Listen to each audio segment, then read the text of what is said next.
418 morts en 24 heures. Jamais la France n'avait connu un nombre de décès aussi important en une journée depuis le début de la pandémie. Plus de 20 000 personnes sont actuellement hospitalisées.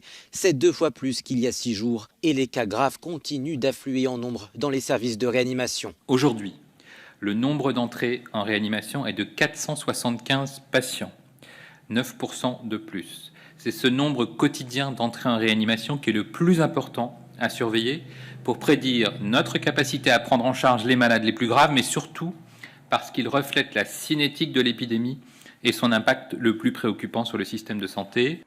Un système de santé poussé à bout, en particulier dans les régions les plus touchées, le Grand Est et l'Île-de-France, qui s'attend à un pic cette semaine. Les personnels soignants ont donc plus que jamais besoin de matériel de protection. Dimanche, un avion transportant 5,5 millions de masques avait atterri à l'aéroport de Paris-Orly. Ce lundi, c'est un autre avion venant de Chine cette fois qui a également atterri grâce à un pont aérien mis en place avec Pékin dimanche. À son bord, 8,5 millions de masques médicaux. C'est en urgence que la France a décidé d'en commander plus d'1 milliard. Il y a 10 jours, le ministre de la Santé français Olivier Véran avait annoncé que le pays disposait d'un stock de 86 millions de masques. Mais selon lui, les personnels soignants en ont besoin de 40 millions par semaine.